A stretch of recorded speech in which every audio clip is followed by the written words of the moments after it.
One of the things that happened last week, folks, as I mentioned at the top of the program, because of the death of our partner here, last week was a fog. It really was. I mean, even the issues in the news, even the things happening in the country that we discussed here, I'm just going to speak for myself. It just, I don't know. Everything was in a fog. I don't know how else to describe it. It was more than going through the motions, but still there were mental distractions. And there was one story that happened last week that perfectly illustrates what was my diverted attention, if you will, and it was the firing of the CEO at McDonald's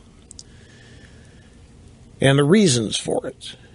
And the reasons for it is the McDonald's stock price is way down. McDonald's profits are way down. And I saw the story, and my instincts were one of the things that were dulled last week, simply because I was feeling a mixture of emotions that were best stated by describing them as sorrow.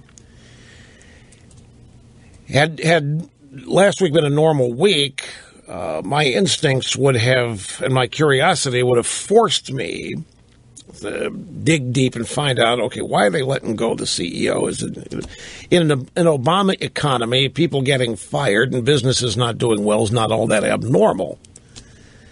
So last night, actually during the day yesterday before the Super Bowl stuff began, I started digging back into show prep and looking at some things that happened last week.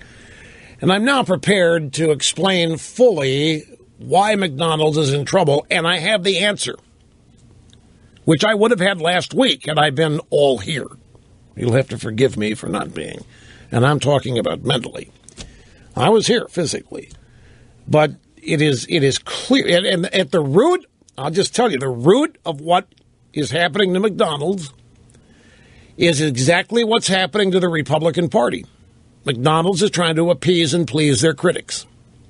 And who are McDonald's critics? Vegans, militant vegetarians who are attempting not to get McDonald's to serve food they want to eat because they're never going to go to McDonald's. They're trying to shut McDonald's down, just like they tried to shut Burger King down in Berkeley by making them sell veggie burgers out there in the fast food lane or whatever.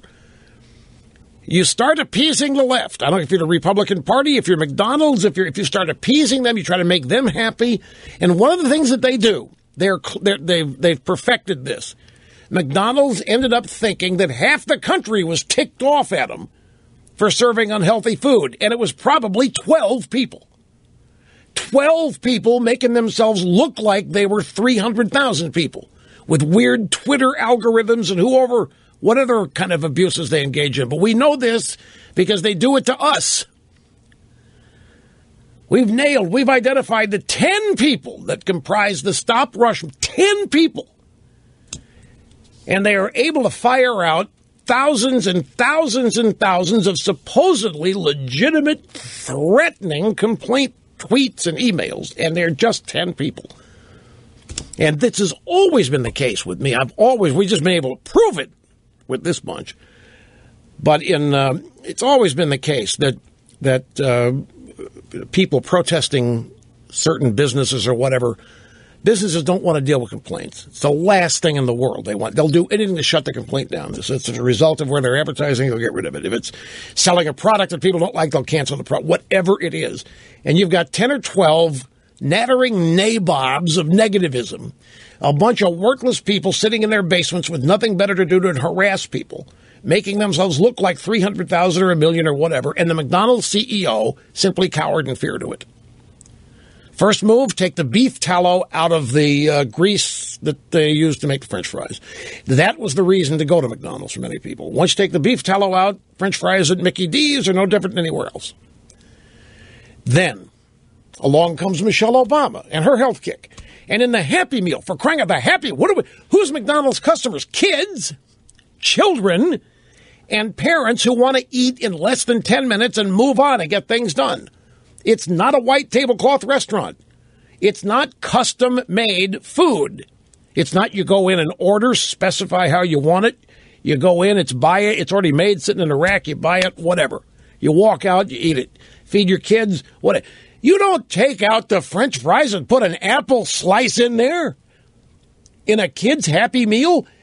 That's not what McDonald's is. But that's what well, it's certainly not a Happy Meal. The same kids that get a Happy Meal with an apple slice in there or a tangerine tango, whatever it is, are the same kids that are protesting this kind of crap being on their school lunches.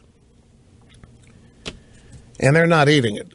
But this is clear as a bell what happened here. The cure for McDonald's, just like the cure for the Republican Party and the cure for anybody, says stand up to these people on the left and not be bullied by them. Because that's all they are. They don't want to work with them. They're not trying to help McDonald's. They're not trying to make McDonald's a healthier restaurant. They're trying to shut McDonald's down. That is their objective. The militant left, I don't care if it's vegans, vegetarians, if it's environmentalist wackos, if it's feminazis, there is no desire to work together, to compromise, to take their enemies or their opponents and straighten them out and make them. They want to shut everybody down. It's like Obama. He wants not a level playing field. He wants to wipe out the opposition. It's just who they are. That is part of their political existence and playbook. Eliminate the opposition. But the very idea that a bunch of miserable, unhappy people in this country who are nameless and faceless don't like McDonald's and therefore need to embark on a crusade to shut it down. Well, okay, if you don't like McDonald's, don't go there. But that's not good enough. They want to shut down McDonald's. They don't like McDonald's, and McDonald's needs to be shut down. They don't like McDonald's, and by God, you better not go. If they find out you go, you're going to get harassed. And it's not. This is exactly what happened, and it's what the Republican Party's up against. And whenever you hear the Republican Party, yeah, well, you know, we gotta meet the Democrats halfway on amnesty. No, you don't. That's not. You're not going to be loved and adored by people that hate you if you go halfway in on amnesty. It doesn't work that way. They're trying to eliminate you. They're trying to get you to destroy yourself by supporting things your supporters are never going to support you on. This is why it's such a mystery. The Republican consultants should know this. I've got to take a break. I just saw it. I know. Don't panic. Everybody's cool. Now I'm going to tell you one more thing about this McDonald's thing, because some of you people, no, Rush, they can't follow your strategies. I'm going to tell you somebody who did. Scott Walker. Scott Walker running away with it so far, way too soon to mean anything, really. But in terms of early polling data right now, Scott Walker's running away with every Republican presidential poll out there. You know why? Even though he may not be right on immigration for some people, even though he may not be right on this issue or that issue, you know why because he fights back on them. Because he stands up to him, because he does not capitulate, because he does not try to compromise. He stands up to him. So many people on our side are just demanding and ready for anybody on our side to stand up and fight these guys. And the same lesson, I guarantee you, McDonald's, whoever, stand up and fight the 10 or 12 people making themselves look like 500,000, and you are going to be rewarded. I know it's hard to do. You think it's a lot of customers upset that you're selling French fries in beef tallow. Stand up to them.